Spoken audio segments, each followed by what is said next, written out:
Boa tarde a todos. Eu agradeço o convite de estar aqui conversando com vocês hoje. Foi pedido para falar sobre livro digital em bibliotecas, que é o tema que eu estudo, abordando algumas questões de mudanças que a gente está observando para as bibliotecas. Como que elas vão trabalhar com esse tipo de material, quais são as diferenças principais, quais as transformações que a gente está observando. E a ideia aqui é a gente pontuar algumas questões críticas para trazer um momento de reflexão de como que a gente vai trabalhar com esse produto na biblioteca, se já é o momento da gente trazer esse material para os nossos acervos. Tá? Bom, primeira coisa, quando a gente começa a falar de livro digital, a gente percebe que existe um grande desconhecimento do que é o livro digital. Tá? As pessoas falam assim, não, deixa eu fazer uma pergunta rápida. Quem aqui já leu o livro digital? Bastante gente. Leu o livro digital no computador? Ou em dispositivo de leitura? Ou em celular? As mãos vão diminuindo, tá?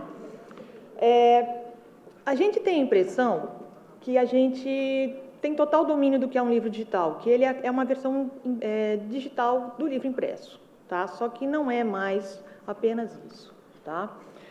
Algumas questões que a gente vai discutir aqui, de quais são essas mudanças que a gente está observando no meio do livro digital com a biblioteca. O que a gente está observando de mudança? Primeiro, eu vou ter uma tipologia de livros digitais, não é tudo a mesma coisa, tá? A forma como eu compro o livro digital mudou radicalmente, e isso é uma coisa que a gente ainda não tomou consciência. Onde que eu vou descobrir esse livro digital dentro do meu catálogo, dentro da minha biblioteca? Tá? Então, qual que é o local de descoberta deste material? Como que é o acesso? E aqui a gente tem duas questões, são muito distintas.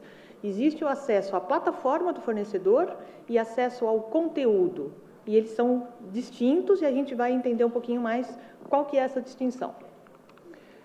O que o livro digital afeta o desenvolvimento de coleção? E a gente tem observado algumas questões que são críticas no controle da biblioteca. E mexeu no desenvolvimento de coleção, ele também vai alterar a minha rotina bibliotecária, desde a catalogação até a parte da referência. Tá? Então, esses são alguns pontos que a gente observa uma mudança mais nítida do que o livro digital está trazendo para as bibliotecas. Tá? Então, vamos começar identificando o que é o livro digital. Tá? Primeiro, a gente vai tentar nivelar o que a gente está discutindo, para daí sim a gente começar a entender essa complexidade. E existem dois tipos de livros digital. Aquele conteúdo que é aberto, é aquele livro que eu não preciso recolher direitos autorais, eu não tenho um controle de uso simultâneo, eu não tenho restrições de uso simultâneo, ou o material está em domínio público, ou ele tem permissão para ser aberto, ou ele é open access mesmo, ou então é uma obra gratuita. Eu não estou entrando na seara do direito autoral. O direito autoral pertence ao autor. Eu estou dizendo que a biblioteca ela pode ter livros de acesso aberto e eles não representam restrição para a consulta do usuário. Tá? Quando a gente fala do livro licenciado, aquele material que eu tenho que contratar com um fornecedor específico, aí eu realmente começo a ter algumas restrições. Tá? E existem praticamente 3 tipos de livro digital. Tá? A gente acha que o livro é a versão digital do papel. Este é apenas o livro estático, é cópia fiel. Eu tenho a mesma publicação, o mesmo conteúdo, mudou apenas o formato. Esse é o tipo de livro digital que a gente chama de estático. Mas existe também o livro dinâmico. O livro dinâmico ele não é muito diferente. Quando a gente quando a gente começou a observar nos começo dos anos 90, o CD-ROM nas bibliotecas, eu tinha livros que tinham um CD-ROM encartado. E aquele CD-ROM encartado, ele não era uma versão digital do livro, ele era uma informação complementar ao livro. Tá? Então, a gente observa que esses livros dinâmicos, eles têm o mesmo conceito. Então, eu tenho uma complementação do livro através de um acesso à internet, ou através de uma plataforma do fornecedor, um conteúdo extra, E eu também posso ter alguns casos que o livro é dinâmico, em que o conteúdo dele se atualiza de forma automática. Por exemplo, eu tenho a segunda edição de uma obra, saiu a terceira edição, o texto é atualizado de forma automática. Tá? Isto para o usuário é perfeito. Para a biblioteca, dependendo da área que a biblioteca atua, isso é muito complicado, porque você vai perder todo o histórico de evolução de um assunto, porque você sempre vai ter o mais atual, mas você não sabe como é que era o passado. Tá? Isso pode ser bem complicado para uma biblioteca. E, por fim, existe o livro digital expandido. Tá? E o livro digital expandido, ele ainda não teve um crescimento forte, discute-se bastante sobre esse livro digital expandido, mas ele, pelas características, ele pode, de fato, vir a ser uma mudança do conceito do livro. Por quê? O livro digital expandido, ele é praticamente um aplicativo.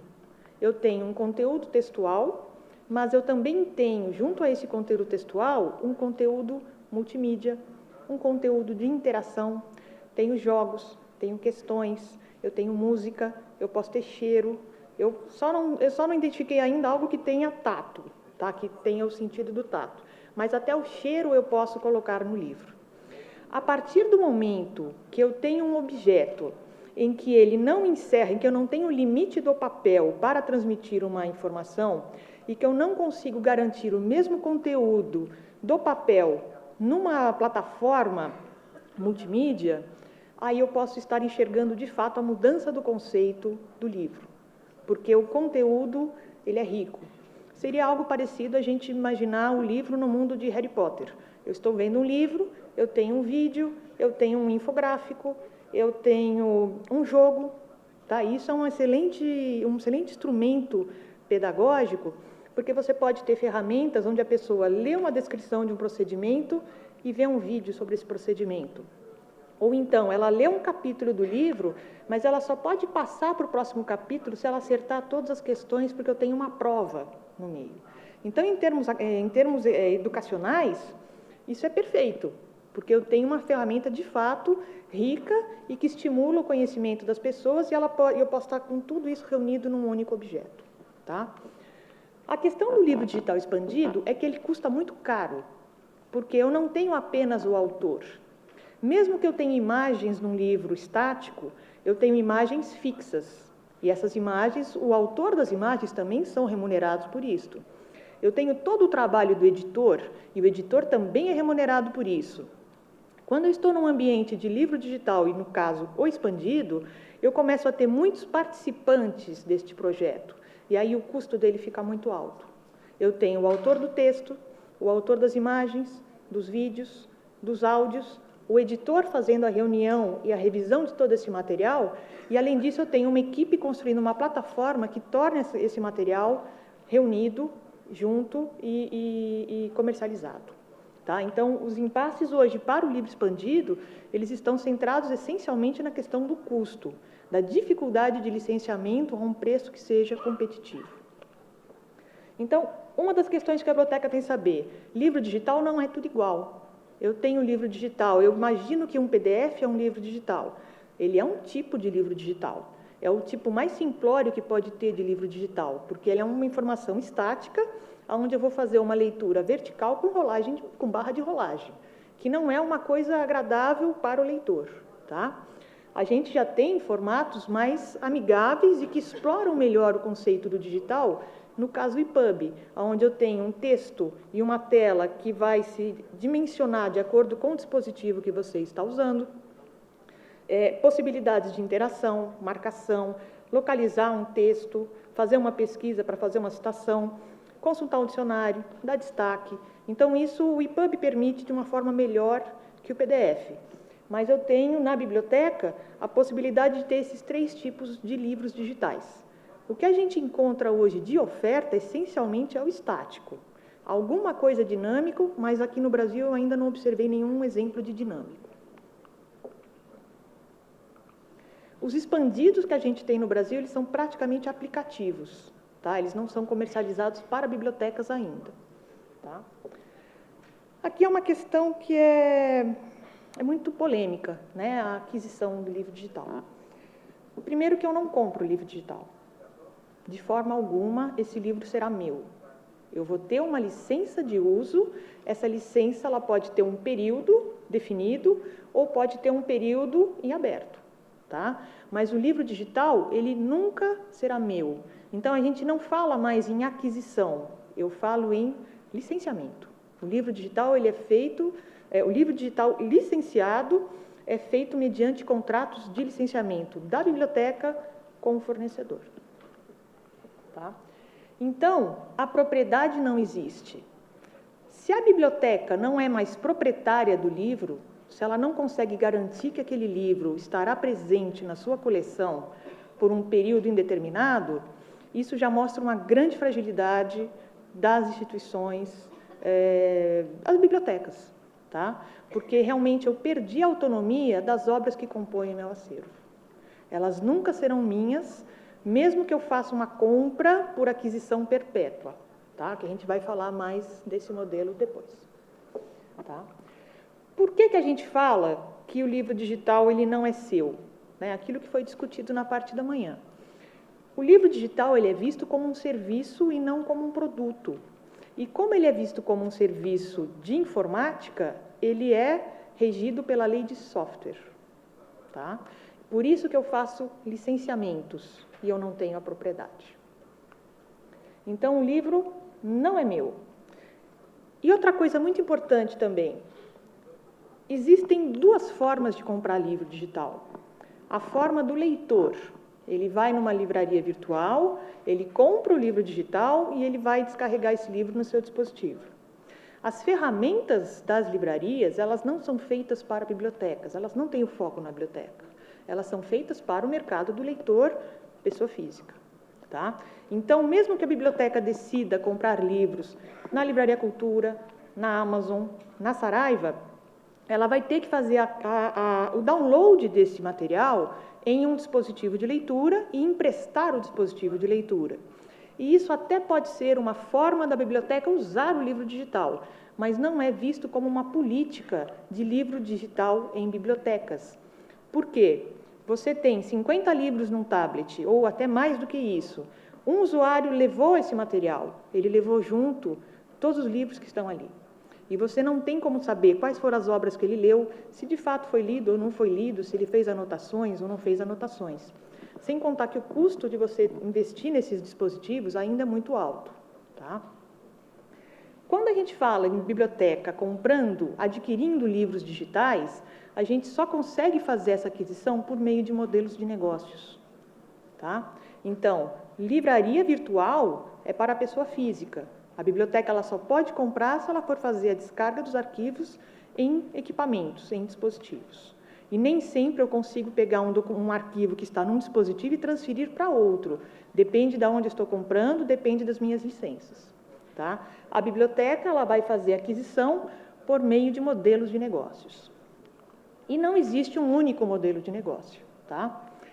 Também eu só posso trabalhar com alguns tipos de fornecedores, que são os fornecedores que oferecem livros digitais para bibliotecas, tá? Diferente da experiência da França, aqui no Brasil a gente pode comprar livros digitais de editores, de agregadores de conteúdo ou de distribuidores, tá? A gente não é vinculado somente com o distribuidor, tá?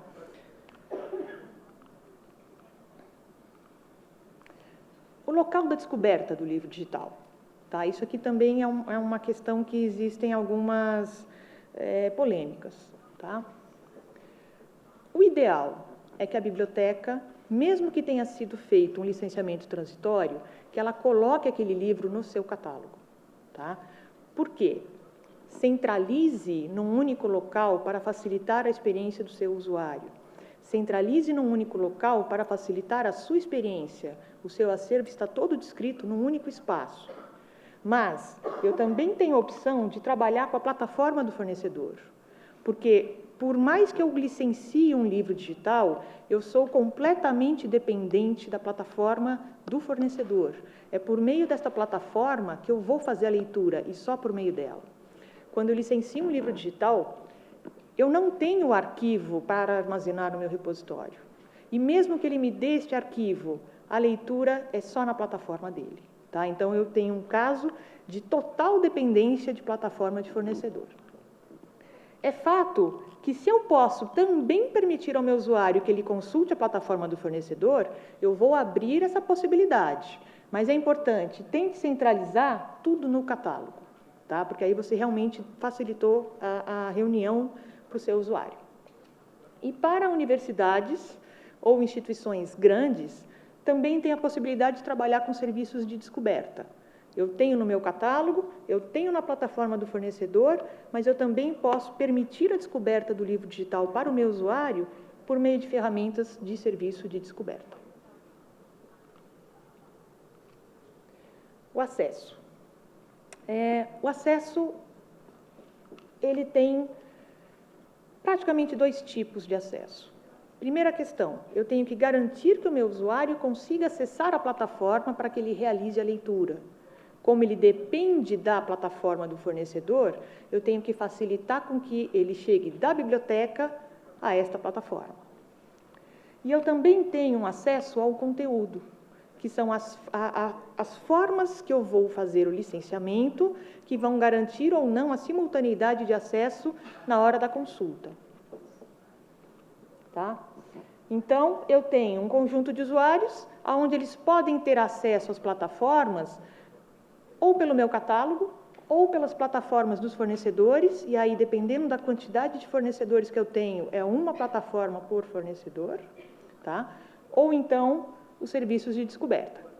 O catálogo e o serviço de descoberta, eles permitem uma busca centralizada, porque está tudo no catálogo ou tudo no serviço. A plataforma do fornecedor, o usuário ele tem que saber se aquele livro, por quem que eu fiz o licenciamento, e aí ele entra na plataforma específica. Eu acho que só com esse exemplo fica muito claro por que é importante você colocar o material no seu catálogo para facilitar a vida do seu usuário. Tá? Ok. Como é que eu acesso essa plataforma? Tá? Aqui a imagem está um pouquinho clara, eu espero que dê para entender a mensagem. Eu tenho um usuário e ele vai ter algumas possibilidades de acessar a plataforma do fornecedor. Uma delas, que seria a mais adequada, eu vou integrar a plataforma do fornecedor com o sistema utilizado na biblioteca. Por quê? O sistema da biblioteca ele vai validar o usuário na plataforma. Lembrando que essas plataformas dos fornecedores, elas não vão ter um login e senha para cada usuário da sua instituição. Elas vão identificar, vai ter login e senha da instituição. E eu não vou distribuir login e senha da instituição para todos os meus usuários, certo? Outra possibilidade, isso é muito usado. Os meus usuários, eles vão ter acesso a essa plataforma se eles estiverem no ambiente da instituição. E aí a gente entra num contrassenso. Por quê? A biblioteca é digital, o livro é digital, mas ele só vai funcionar se ele está dentro da biblioteca, se ele está presencialmente na biblioteca. E aí eu não vou ter uma biblioteca de fato 24/7, porque se está fechada a biblioteca, o usuário não está lá dentro. E se ele não está lá dentro, ele não consegue acessar. Tá? Então, é uma questão importante na hora de fazer um licenciamento. Eu tenho que ver se eu tenho possibilidade de integrar com o meu sistema. Se eu vou trabalhar com range de IP, com intervalo de IP, e aí só quando o usuário está dentro daquele intervalo de IP, é que ele vai conseguir, de fato, fazer a leitura do livro. Ou ainda, eu tenho a opção de trabalhar com VPN, com a rede virtual privada. Só que não é toda instituição que tem uma VPN e não é todo usuário que tem acesso a uma VPN. Porque, no fundo, ela simula o quê? Que você, usuário, está remotamente dentro do intervalo de IP da instituição. Esse tipo de detalhe a gente não vê na literatura. Isso não está claro. Normalmente, ele está em letra miúda de contrato. A gente pensa que está comprando um livro digital para um acesso da comunidade, e sim, ele está acesso à comunidade, mas não é 24/7. É apenas na hora que aquela instituição pode receber os seus usuários. Tá? Se eu consigo fazer, eu seguindo essas 3 possibilidades de acesso, aí sim eu tenho uma validação do meu usuário. Aí eu consigo dizer para aquela plataforma do fornecedor, esta pessoa, ela pertence à minha instituição, ela está autenticada para usar este conteúdo, e daí sim vai acontecer a liberação da plataforma com a leitura do livro digital, tá? Então, não é simplesmente sair, assinar e pronto, está ali pronto, disponível. Não é, a coisa é bem mais complexa.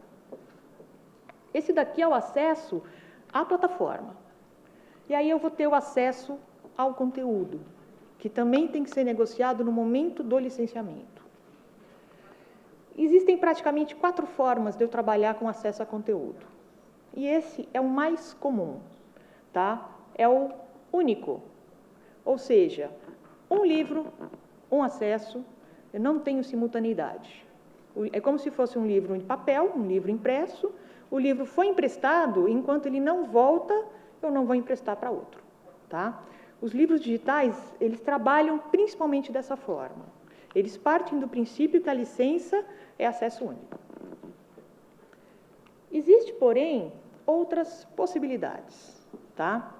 Neste caso, é também semelhante, vamos fazer uma analogia com o impresso, é como se eu tivesse comprado exemplares de livros digitais, eu tenho um único registro no meu catálogo e eu vou dizer quantos acessos simultâneos este título pode ter, porque eu fiz licenciamento para 5, 6, 10, 3 acessos simultâneos. Então, eu vou emprestando digitalmente, acabou a quantidade de acessos, eu começo uma fila de reservas de livros digitais.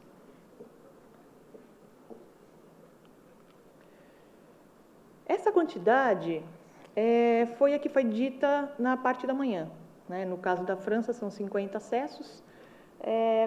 Eles vêm de um modelo que é aplicado nos Estados Unidos, principalmente na Europa, mais do que nos Estados Unidos. Aqui no Brasil não tem, e eu acho muito bom que não tenha esse modelo, porque ele é um pouco complicado, tá? Neste modelo, eu vou ter uma quantidade limitada de acessos por um período, ou a quantidade de acessos ou o período, que acabar primeiro. E aí, quando acaba este prazo, eu tenho que comprar uma nova licença, tá? A gente tem duas editoras das Big Five que trabalham com esse modelo, tá? Uma estipulou que são 26 acessos. Eu compro um livro digital e ele pode ter 26 acessos. Para o fornecedor, não importa se é um acesso único ou acesso simultâneo, ele vai contar por quantidade de acesso no período de 1 ano.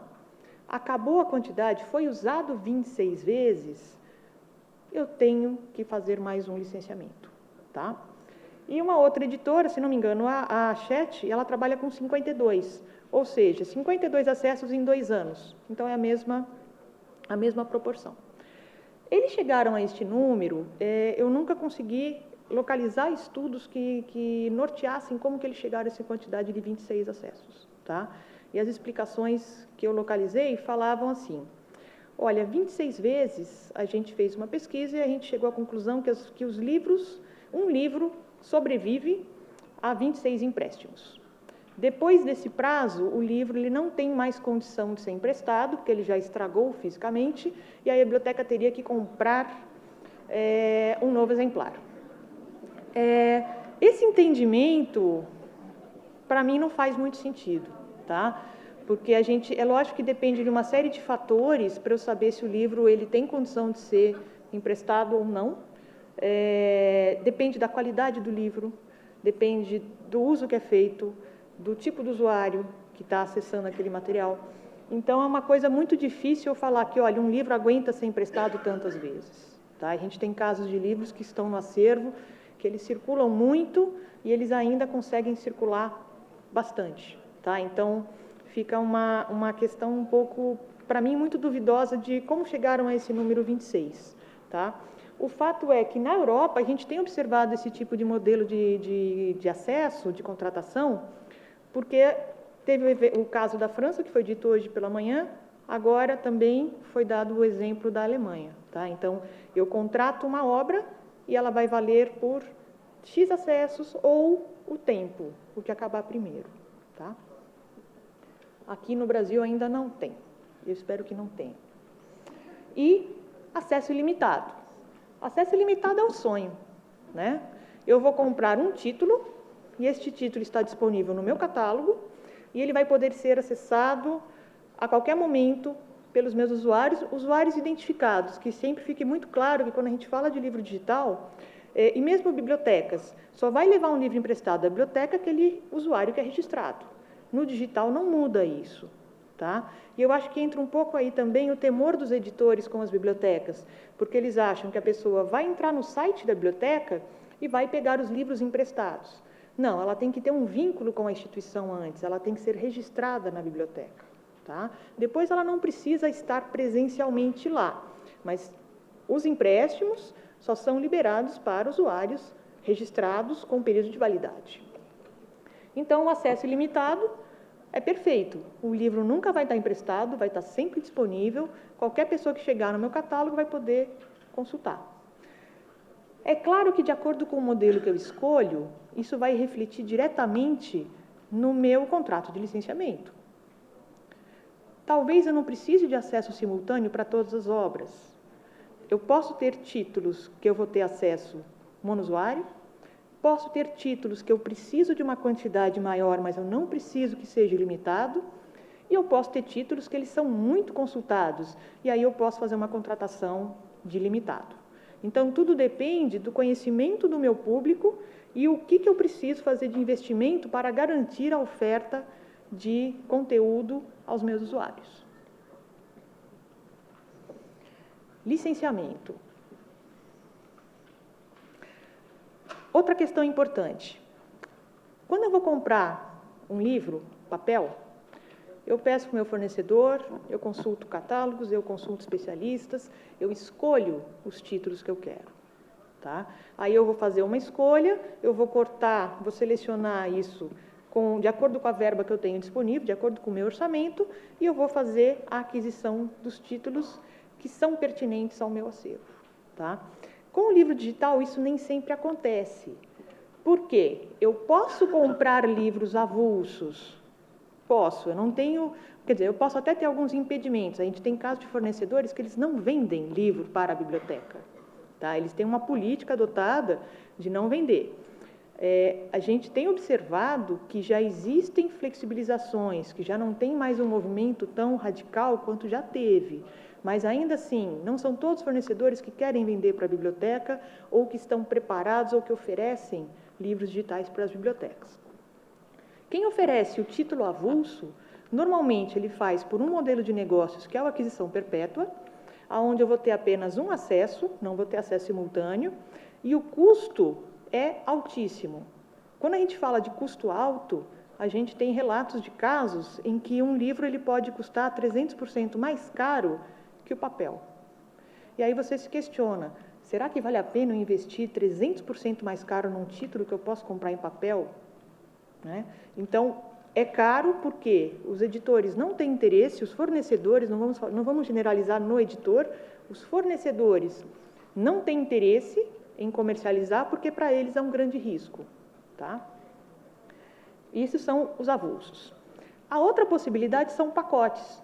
O fornecedor monta um pacote e ele oferece esse pacote fechado para a biblioteca. Poucas vezes você tem flexibilidade para você escolher ou você montar o seu pacote. Então, eles costumam fechar isso por área do conhecimento e você vai adquirir grandes quantidades de títulos, mas nem sempre vai ter, naquele conjunto, obras que sejam do interesse da sua instituição. Tá? Então, outra questão que fere o desenvolvimento de coleção. Eu estou fazendo um licenciamento de um conjunto de obras que boa parte desses títulos não me interessam, ou não são pertinentes ao meu acervo, ou então eu abro mão de comprar uma área do conhecimento porque ela não é tão importante para mim e eu perco algumas obras porque eu não deu para fazer o investimento em pacotes diferentes. Tá? Então, também é uma questão que fere diretamente o desenvolvimento de coleção. Antes da gente entrar na teoria da primeira venda, tá? Outra questão do pacote, vamos supor que eu fiz um licenciamento por um período. O pacote ele não é imexível neste período. Então, durante o meu processo, durante o meu contrato de licenciamento, eu tenho obras que estão entrando no pacote e obras que estão saindo do pacote. Ou ainda obras que são alteradas, ou seja, saiu uma edição nova, ela pode substituir uma edição anterior. Tá? Então, o pacote ele não é estático, ele não é, eu assinei por um ano, ele vai ser meu por um ano. Não, você não tem autonomia para isso, mais para frente a gente vai entender por que você não tem essa autonomia. Tá? Então, o pacote eu contratei um conjunto, é um serviço, e esse serviço ele é dinâmico, ele vai alterando de acordo com os contratos que são feitos dos fornecedores com as editoras, ou dos contratos que são rompidos dos fornecedores com as editoras. E aqui a questão da teoria da primeira venda. Na parte da manhã, a gente falou um pouco sobre a questão, é bem semelhante com a teoria da primeira venda, é um pouco diferente do modelo alemão, tá?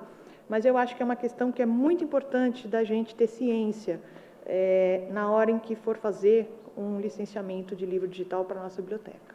Tá? E tem também a teoria do uso justo. A gente vai ver o que são essas duas teorias que são profundamente afetadas com os livros digitais. Bom, teoria da primeira venda, aqui no Brasil a gente não tem esse nome, ela não faz parte da nossa legislação, mas ela é compreendida pela Lei de Direitos Autorais, pela 9610 de 98. Tá? Essa teoria ela diz o seguinte: eu tenho um autor que ele escreve um livro e ele vai ser editado por uma editora, por uma casa publicadora. Esta casa publicadora vende este livro e esta venda ela pode ser para uma pessoa física ou para uma pessoa jurídica. Quando ocorre essa venda, existe um recolhimento do valor do livro e este valor é repassado uma parte para o autor em termos de direitos autorais. Até aí está tudo tranquilo. Esta pessoa ou esta biblioteca, elas têm o direito de vender este objeto que eles compraram, o objeto livro físico que foi comprado, ele pode ser vendido, pode ser emprestado ou descartado e doado. Tá? Isso é o que a gente conhece hoje. Esta é a teoria da primeira venda. Ou seja, eu tenho um objeto físico, eu tenho o direito de patrimônio daquele objeto físico, eu jamais terei o direito autoral do autor, ele é intocado, está completamente respeitado, mas depois que eu comprei o objeto, ele é meu, eu faço com ele o que eu quero, eu não preciso pagar mais nada para ninguém. A partir do momento em que eu estou falando de um livro digital, que ele não é um objeto físico, que ele é comercializado como se fosse um software eu não posso vender, revender, emprestar ou mesmo doar. Ou seja, toda essa parte da lei, da teoria da primeira venda caiu por terra com o livro digital. Eu não tenho um objeto, eu contratei um objeto em que eu tenho restrições de emprestar. Agora, a biblioteca, ela vive de emprestar, a biblioteca não aluga. Por mais que alguns usuários, principalmente criança, eles chegam na biblioteca e falam assim, você aluga livro? Não, eu empresto, eu não alugo livro. Tá? Se eu tenho, não é meu, não está comigo, e eu não tenho autonomia do uso, eu tenho um grande problema nas minhas mãos. Tá? Então, essa é uma questão que é essencial de compreensão quando a gente fala de livro digital em biblioteca. Porque eu, em tese, não posso emprestar. Tá? A teoria do uso justo, também ela tem algumas restrições, mas eu não creio que seja tão crítico quanto é a da primeira venda. A teoria do uso justo, ela diz que eu posso fazer reprodução parcial de uma obra para fins de preservação, para backup, para área educacional, para repor um objeto, um livro que está esgotado. Então, a biblioteca teria autorização legal, embasamento jurídico, para fazer uma cópia de um livro impresso. Com o digital, como eu dependo de uma plataforma para fazer a leitura, esta plataforma, através das ferramentas de DRM, ela barra completamente as minhas tentativas de fazer uma cópia ou de fazer uma reposição ou mesmo de ilustrar um trabalho educacional. Tá? Então, ela também é ferida. Tá? É claro que a gente vem observando um amadurecimento da área dos editores em permitir que seja feito copia e cola, compartilhar trechos. O caso da França, muito interessante, eles já estão abrindo mão do DRM da França. Existem aplicações do DRM social, que você não tem as restrições para acesso ao conteúdo. Então, a gente já enxerga algumas flexibilidades, mas ainda é bem restritivo. Tá? E tem uma outra questão que eu gosto sempre de falar, o fato de ser uma ferramenta digital permite que eu seja completamente rastreada. Tá? Então, a gente, às vezes, não tem muita dimensão do quanto ocorre essa invasão. Tá? Eu tenho um livro digital, mesmo que eu faça uma leitura offline, na hora que eu estiver online, os dados vão ser mandados, sem eu saber, pelas plataformas. Não porque os editores querem espionar a gente, mas eles querem saber o uso que é feito do livro e monitorar tentativas de rompimento de DRM, de distribuição indevida, mas principalmente para conhecer o mercado. E aí eles conseguem chegar em alguns requintes de informação, é lógico que não é toda a plataforma, mas existem relatos do tipo, olha, eu sei quantos minutos a pessoa ficou na página tal do livro X, eu sei as palavras em que ela destacou, as anotações que foram feitas, as palavras que ela procurou no dicionário. Eu nunca vou esquecer esse artigo que eu li uma vez, eu acho que o título dele é genial. Eu sei o que você leu no verão passado. E é isso mesmo. Tá? Você não tem privacidade. Tá? Por quê? Na mesma forma que eles estão monitorando para ver o uso que você está fazendo daquele livro digital, ele está recebendo informações, Big Data, do tipo de obra que pode ser interessante para ele oferecer para você, para que você compre. Tá? Então, é a forma do editor encontrar uma forma de sobrevivência no meio digital. E eu, de forma alguma, vejo o editor, não estou dizendo os fornecedores, mas o editor, eu não vejo ele como o lado ruim dessa história, o mal da história. Ele é uma empresa que vive de vender livros e ele precisa garantir que esse negócio dele não vai ser pirateado e que ele vai ser remunerado pelo trabalho que ele faz. É claro que a resistência dele tem apresentado dificuldades para as bibliotecas, mas eu não vou brigar com o editor, porque eu dependo dele. Então, eu tenho que negociar, tem que ter flexibilidade dos dois lados. Tá? As plataformas dos fornecedores trabalham com ferramentas de DRM, e a ferramenta de DRM, ela nada mais é do que um cadeado. Ela pode ser retirada e ela é muito fácil de ser retirada, só que você quebrar um DRM é crime, simples assim. Tá? Ou seja, não se deve quebrar DRM, não é porque está no YouTube, está na internet, ou existem sistemas que, meu colega falou, não é porque é fácil que é legal. Tá? E você que realmente, usar uma ferramenta para quebrar uma proteção, você agiu de má fé. Tá? Existe até esse movimento dos bibliotecários contra o DRM. Aqui no Brasil, a gente está um pouco atrasado em termos de livro digital, e eu não acho isso nem um pouco ruim. Tá? Eu acho muito bom, porque as coisas estão chegando aqui já com algum amadurecimento lá de fora. As bibliotecas tiveram grandes problemas com DRM. Aqui no Brasil, a gente ainda não observou esse tipo de coisa. Tá? Então, mesmo as formas de contratação, os preços, eles já estão mais amadurecidos aqui para a gente. Fornecedores. Tá? Existem praticamente 3 tipos de fornecedor para a biblioteca. Tá? O próprio editor, o agregador de conteúdo e o distribuidor. Tá? O editor é quem publica a obra, e muitas vezes ele investe numa plataforma e ele oferece essa plataforma para a biblioteca. Da mesma forma que eu posso comprar livros impressos diretamente do editor, a biblioteca também pode contratar livros digitais diretamente de um editor, se ele estiver oferecendo esse trabalho para bibliotecas. Tá? Tem editores que não possuem fôlego para fazer um investimento numa plataforma, e aí eles apelam para os agregadores. Os agregadores de conteúdo são empresas que fazem contrato com diversos editores e oferecem pacotes robustos. Os agregadores, eles possuem uma plataforma própria, ou seja, eu sou uma editora eu transferi para o agregador a responsabilidade de vender os meus livros para bibliotecas e controlar o uso que é feito desses livros. Tá? Então, eu tenho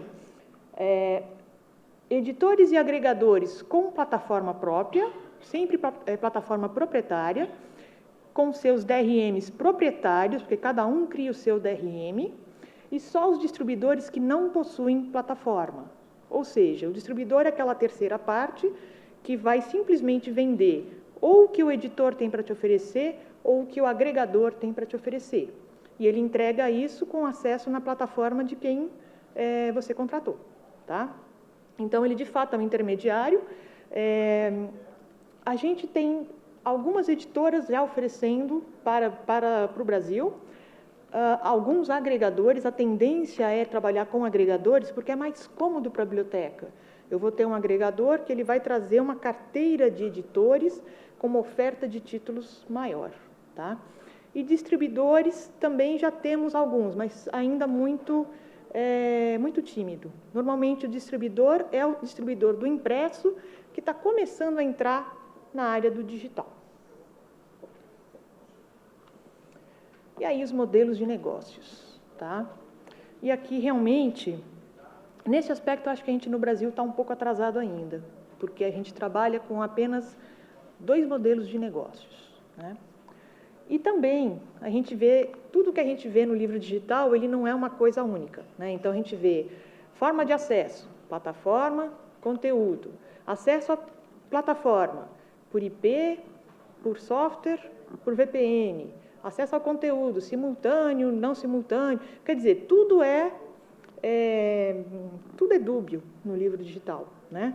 Por que isso? Porque é uma indústria que está em evolução, nada aqui está definido, nada tá sacramentado, nada está escrito em pedra, tudo está sendo construído, tá? No caso de modelo de negócio, não é diferente. A gente tem 2 tipos de modelo de negócio, tá?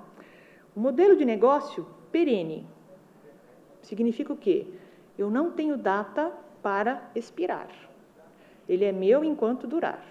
E esse quanto durar eu não sei. Tá? Eu tenho que ter fé que vai ser até para sempre. Mas eu só posso me agarrar na fé.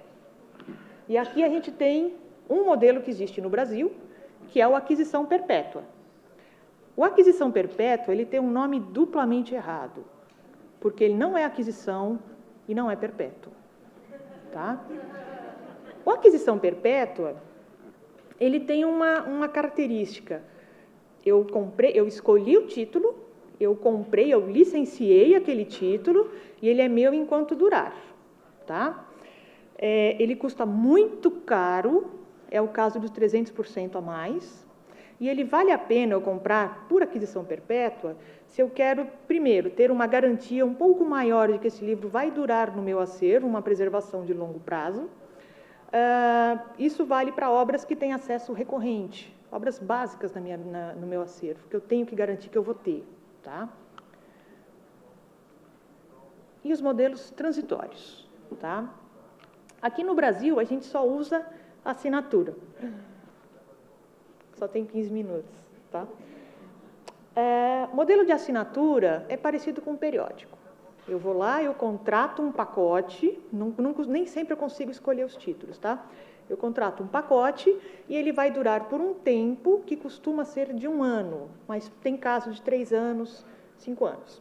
E esse pacote, eu vou fazer uma renovação ou não, e esse pacote ele é dinâmico, eu tenho obras entrando e saindo durante a vigência. Uma coisa importante na aquisição perpétua é que mesmo que eu fiz uma contratação, eu paguei, nada me exime de não ter uma taxa anual de uso da plataforma. Como eu dependo da plataforma para acessar, eu acabo pagando, é lógico que é um valor muito baixo, eu não vou adquirir o livro novamente, mas é a forma que o fornecedor tem para garantir que ele receba alguma remuneração para manter aquele serviço no ar. Tá? Na assinatura e nos demais modelos transitórios, o preço da plataforma já está embutido. Tá? Além da assinatura, a gente tem o modelo DDA. O modelo DDA, o modelo STL, que é o próximo, e o modelo EBS, são Aqui fica, não dá para vocês lerem, né? Tá, DDA. DDA, STL, EBS. Eles têm uma forma de funcionar muito interessante. Por quê? Imagina que você fez o seguinte, você pega o catálogo todo daquele fornecedor, não importa que você escolheu o título ou não, você pega o pacote completo e coloca no seu catálogo. Está disponível para os usuários para que eles consultem livremente. É a mesma coisa que você colocar uma criança numa loja de doces, sirva-se. Você põe o usuário na livraria, você põe a livraria para o usuário ali. E aí a biblioteca ela vai pagando, vai fazendo o licenciamento de acordo com o uso que é feito. Então, a cada acesso, a biblioteca vai pagar como se fosse um aluguel. E esse aluguel ele é de 10% a 30% o valor do livro digital. Além disso, a biblioteca estipula com o fornecedor, se você tiver uma quantidade X de acessos de uma obra, você vai disparar automaticamente um processo de compra. E daí ou ela entra como aquisição perpétua, ou ela entra como assinatura. Para o usuário, é tudo de bom, porque ele tem uma oferta enorme de títulos, e aí a biblioteca ela vai pagando apenas aquilo que é acessado. E esse modelo ele não é um modelo novidade para para bibliotecas, ele já existe na época do impresso, tá? Só que com o livro digital ele ele encontrou assim um terreno muito fértil mesmo, porque você abre uma oferta de títulos muito grande para o teu usuário e aí a biblioteca ela simplesmente paga aquilo que foi de fato consumido. Então, esse modelo ele foi usado em bibliotecas americanas exatamente em épocas de corte de orçamento, em que a biblioteca ela queria investir naqueles títulos que de fato eram demandados pelos seus usuários. Tá? Então, eles são muito interessantes. Existem casos do STL, o STL são aluguéis de curto prazo. A biblioteca faz pequenos aluguéis, e aí você pode, inclusive, se quiser, repassar o custo ou parte deste custo do aluguel para o usuário. Tá? A experiência que a gente tem desse modelo pagando para o usuário pagando o empréstimo foi feito no Canadá e o que eu achei muito interessante, eles cobravam $25 canadenses por acesso, né, de aluguel para o usuário. Eles tinham crítica de tudo quanto era jeito. A crítica principal era, eu não queria pagar com cartão de crédito, eu queria pagar com outro tipo de cartão. Mas em nenhum momento eles criticavam o custo desse serviço. A gente pensa isso aqui no Brasil, é uma coisa totalmente inviável, né? E o modelo EBS, ele é um modelo que eu acho que ele pode vingar aqui no Brasil, ele é muito forte na Europa, nos Estados Unidos nem tanto, mas eu acho que aqui no Brasil pode ser interessante. Ele é semelhante, só que a forma dele de cobrança é diferente. Quando eu contrato, eu vou pagar um valor X com o fornecedor de acordo com a estimativa de acessos que eu vou ter. Depois de um ano que eu fiz a assinatura, eu vou ver os indicadores e vou pagar apenas por aquelas obras que foram consultadas, e aí eu vou transformar ou em aquisição perpétua ou em assinatura. E aí você garante que a biblioteca ela está investindo em obras que de fato foram usadas. Tá? Então, são 3 modelos transitórios que eles partem do usuário, quais são as obras que vão fazer parte da coleção. E aí o bibliotecário, ele de fato perde muita da autonomia da escolha dos títulos que farão parte do seu acervo. Tá? O que a gente percebe no desenvolvimento de coleção?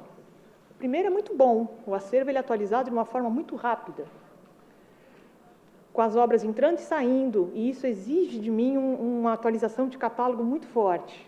Tá? A partir do momento que o usuário seleciona as obras, cadê o papel do bibliotecário que faz a seleção? Né? Eu não sei mais o que está presente, não tanto por conta da seleção, mas eu tenho um problema muito grave, acho que não está, acho que está no próximo slide. Durante a minha vigência dos contratos, podem ocorrer rompimentos contratuais. E aí, realmente, o fornecedor ele não pode mais legalmente oferecer aquele título. E aí ele vai ter que remover aquele título do meu catálogo, mesmo que eu tenha comprado por aquisição perpétua. Tá? Então, isso é uma questão muito grande. A gente tem também toda a parte de manutenção dos registros. Eu tenho títulos entrando e saindo, e eu tenho que atualizar isso no catálogo, ou então eu tenho títulos que eu mudei a forma de contratação. Eu também tenho que atualizar no catálogo como é que é agora o contrato de licenciamento ou até quando que ele expira. Tá? Ainda é muito caro, tá? Essa alternância de modelos, ela traz uma complexidade que a gente não está acostumado, ele exige uma capacidade grande de gestão do acervo, tá?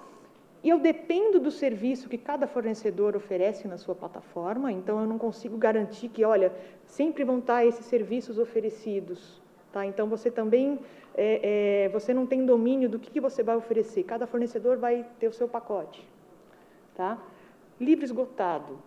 Se o fornecedor não é mais legalmente representante daquela obra, ela não existe. E diferente de eu não posso ir para um sebo de livro digital. Não existe sebo de livro digital. Até existe. Tem alguns modelos na Alemanha que eles estão tentando... Na verdade, não é sebo, é livro de segunda mão, que você comprou um livro digital, não gostou, você vende para aquela plataforma e eles revendem, tá? Mas a questão do livro esgotado é gravíssima, porque você tem na literatura tanto gente que fala nunca mais vai ter livro esgotado. Como não? Se aquele fornecedor não pode mais fornecer, ele tem que remover da carteira dele. Mesmo que você comprou, você deixa de ter acesso. Você até pode ter o direito, olha, um dia eu tive o licenciamento desse livro, mas eu não tenho mais o acesso a ele foi removido da plataforma, tá? Rompimentos de contratos. E aí eu posso ter vários tipos de rompimento de contrato. O autor rompeu com o editor. Aquele editor estava naquele fornecedor. Olha, esse autor não pode mais. Tira todas as obras desse autor da sua plataforma. Ou, editor e fornecedor. Vamos supor, a gente tem o Minha Biblioteca, que é um agregador. A Saraiva está no Minha Biblioteca. Aí a Saraiva rompe com a Minha Biblioteca. Todos os títulos da Saraiva saem do Minha... Acabou a Minha Biblioteca. Não tem mais, tá? Ou a biblioteca rompeu com o fornecedor. Ou porque não renovou o contrato, ou porque rompeu mesmo. Teve que cortar gastos, tá? Então, aqueles livros que eu tinha licença de uso, eu perdi a licença de uso. Existem outros casos. O fornecedor sai do mercado. O que eu faço? Se ele transferiu a carteira, ótimo. Se ele não transferiu a carteira. Então, são algumas questões que a gente tem que se preocupar na hora de fazer o contrato com o nosso fornecedor. A gente tem que colocar algumas formas de resguardar a instituição para que ela não fique refém desse tipo de situação contratual. Tá? Então, aqui os rompimentos que podem acontecer durante a minha vigência contratual. O que muda em termos de biblioteca? Toda hora eu estou pulindo metadado, o tempo todo. Metadado bibliográfico, metadado de gestão. De quem eu contratei, como eu contratei, se tem período para começar e para terminar. Tá? Trabalhar com muito indicador. Porque se o livro de papel a gente já precisa de indicador, e ele está lá na estante... Imagina o livro digital, que ele não está na estante, ele está numa nuvem, e essa nuvem não é minha, e eu não tenho domínio sobre esta nuvem. Então, eu tenho que trabalhar com números. Eu tenho que coletar dados de uso, e não basta eu coletar dados, eu tenho que tirar informação desses dados. Eu tenho que trabalhar esses dados. Na hora de fazer a catalogação, eu vou priorizar a criação de registros neutros, porque eu tenho no meu catálogo o papel e o digital. Então, eles têm que estar harmônicos. Obras concorrentes. Eu contrato vários fornecedores, vários agregadores, só que eu tenho uma editora que está presente em cada um dos agregadores. Eu tenho obra repetida quantas vezes ele estiver no meu agregador. Tá? Então, de repente, eu contratei o livro, mas eu tenho ele presente em várias ofertas. Eu estou pagando pelo mesmo conteúdo de forma multiplicada. E eu também tenho que pensar numa forma de oferecer isso para o meu usuário, de não mostrando vários registros, porque não é interessante. É um registro com várias plataformas diferentes para acessar. Muita negociação. A gente não está muito acostumado a negociar, né? A gente vai ter que negociar com os nossos fornecedores e analisar contrato. E quem tiver apoio de área jurídica, abuse, tá? Porque a gente vai precisar, principalmente, das letras miúdas. E muita capacitação, minha, da minha equipe, dos meus usuários. E a capacitação não é uma única vez, é sempre, é enxugar gelo, porque não adianta você comprar e você faz um cursinho só e nunca mais, aí você reclama que não estão usando os livros digitais. Você tem que insistir o tempo todo, capacitando o usuário, principalmente se for biblioteca universitária ou escolar, que eu tenho uma rotatividade de alunos. Tá? Então, capacitação sempre. Bom, aqui para encerrar, estou acabando. Aqui para encerrar, eu vou contar uma história que eu escutei, eu achei interessante, eu acho que ela poderia ilustrar bem aqui o nosso caso. Tá? Existe uma ilha, ela fica perdida no Pacífico Sul, perto da Austrália, que é a ilha de Pentecoste. Tá? Essa coisa enorme. Tá? A ilha de Pentecoste, essa nação, Vanuatu, foi descoberta no dia de Pentecoste, por isso que ela tem esse nome, e ela tem uma característica assim, muito peculiar. Os nativos dessa tribo, eles têm uma cerimônia que eles fazem, é tradição da cultura deles, que é esse ritual do Nagol. O ritual do Nagol é isso aqui, ó, vulgo bang jump. Se algum dia eu quiser fazer isso, eu vou sentar e esperar a vontade passar. Neste caso aqui, a gente vê um bang jump moderno. Eu tenho uma estrutura de segurança com cabos elásticos, normalmente com uma vista bonita, e a pessoa se joga para voar. Tá? Só que a coisa não era bem assim em Pentecoste. Aliás, não é bem assim em Pentecoste. Esse ritual, ele acontece uma vez por ano, no final da época das chuvas. Tá? Então, você tem, no país deles, é entre abril e junho, eles têm esse ritual, que consiste do seguinte: eles constroem uma torre. Essa torre, ela tem de 20 a 30 metros de altura, e ela é construída com todo um rigor lá, só podem ser os homens que vão construir, as mulheres não podem chegar perto da torre, tem todo um ritual. Ela é feita com essas escoras de madeira para fora, como se fosse uma espinha de peixe, e este ritual consiste do seguinte: um jovem, normalmente marcando a entrada do rapaz na vida adulta, ele sobe, amarra uma planta que tem lá na região, amarra uma planta nos 2 tornozelos e ele, se joga. Tem um quadradinho ali que eles tiram a vegetação, eles afofam um pouquinho a terra para não ser uma batida muito dura. Tá?